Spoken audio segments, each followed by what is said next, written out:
Liverpool. I have two lovely boys, Eddie and Charlie, aged 9 and 7. I now have metastatic breast cancer, which has travelled to my brain, my liver, my lungs and my bones. But over the course of the last 18 months that I've had that situation, I have been all over Europe, 12 different locations, Rome, Athens, all sorts of other places, delivering oranges to refugees along the way. It's quite tough, that first chemo, because it does set you back each week. And you lose all your hair, and you've already lost a breast, and you know you're not feeling great.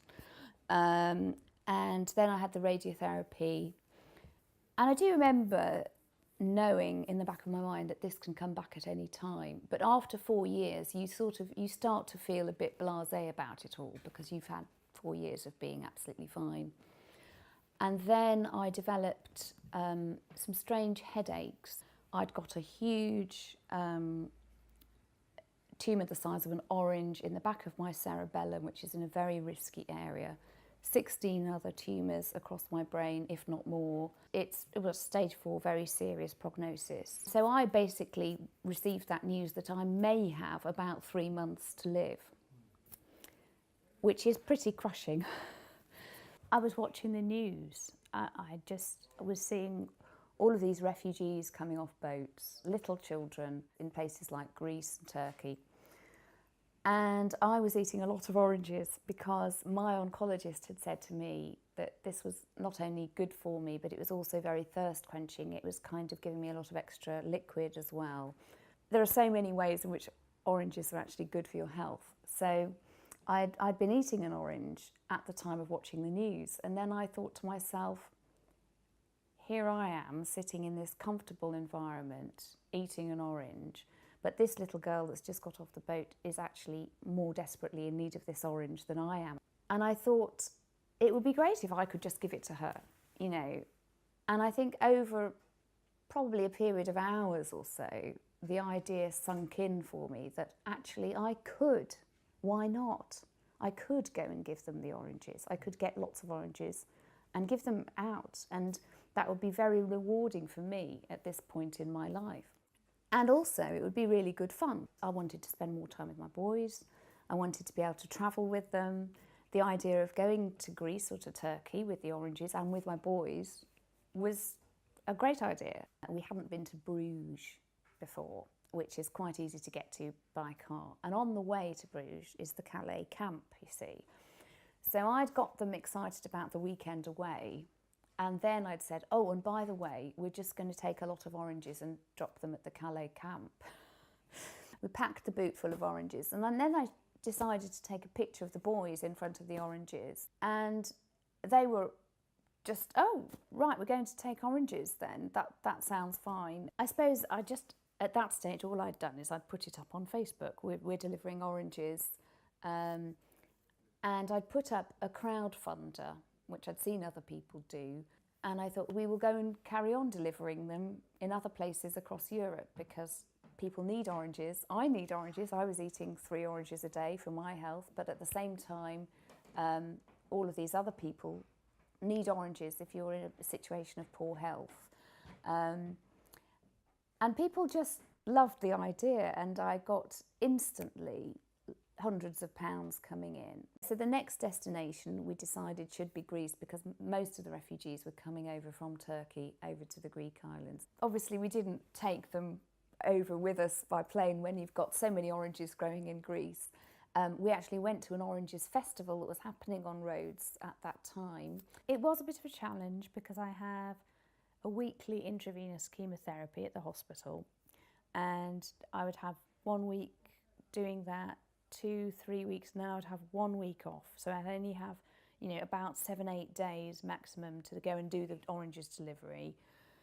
And, you know, I was having to make sure I was feeling well enough to do that as well. But I always did because I was always so excited to be doing the oranges deliveries. Then we went to Italy, a church-run organisation in the heart of Rome where thousands of people were coming through this particular centre. I do remember one particular man being quite keen to get the oranges, and I then discovered that was because he was a very good juggler. I mean, most of them readily unpeeled them and ate them there and then. It was great for the boys to see Rome because obviously they saw the Colosseum. Charlie bought himself a Roman sword, and we ate pizza, and did some of the things as a family that I wanted to show the boys Rome, and yeah, it was great fun.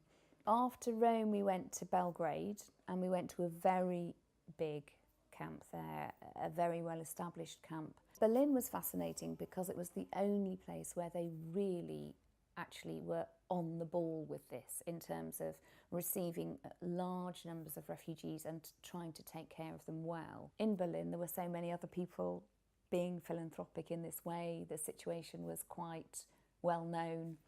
So it wasn't the same as us just turning up with the oranges. It was a much more careful, planned process. If I'm honest, I'm not so much concerned with what people think of it anyway, because for us it's been about us as a family doing something special, travelling. And the most important thing I think that anybody's said to me is what Charlie said when we were outside the Vatican, because he noticed that there was a lady who had no shoes on, who was begging. We were going past her. He said, "Mum, we can't go past this. We've given all of these oranges to, what about this lady?"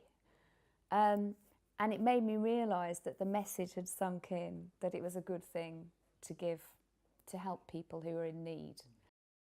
When you're told you have 3 months, you sort of take it at face value and you just think, right, okay, that's it. What actually happened was I went along to another meeting with my oncologist, and she had said that they had been in a sort of MDT doctor's meeting at which one surgeon had put up his hand and said, "I think I can operate on this large tumour," because I'd been told that it was inoperable. And I was slightly nervous about this, obviously, because it was such a risky area of the brain to be having an operation. And slowly, over a period of days, I realised that I was absolutely fine. So that was miraculous in itself. But then they said, right, okay, well, you've got these 16 other tumours. What we want to do is do some very specific robot therapy. This is a new machine. It's only been on operation a few years. And so I was going to have this cyberknife radiotherapy to the other 16 spots. And then about 3 months later, they did a new brain scan, all clear. So, I mean, can you imagine how I was feeling? It was absolutely deliriously happy because, you know, the main threat to my life was my brain tumours. And, of course, you know, things are in my liver and in my bones and so on, but those do grow much more slowly. For me, delivering oranges hand to mouth to people who need them has been by far the most fulfilling thing I've ever done in my life. And I can't quite explain the thrill when you're just giving something to somebody and they're happy to receive it. And, you know, throughout my life I've been in this complex world of the BBC and the media and London and actually doing something which is direct like that is just so much more fulfilling at a human level.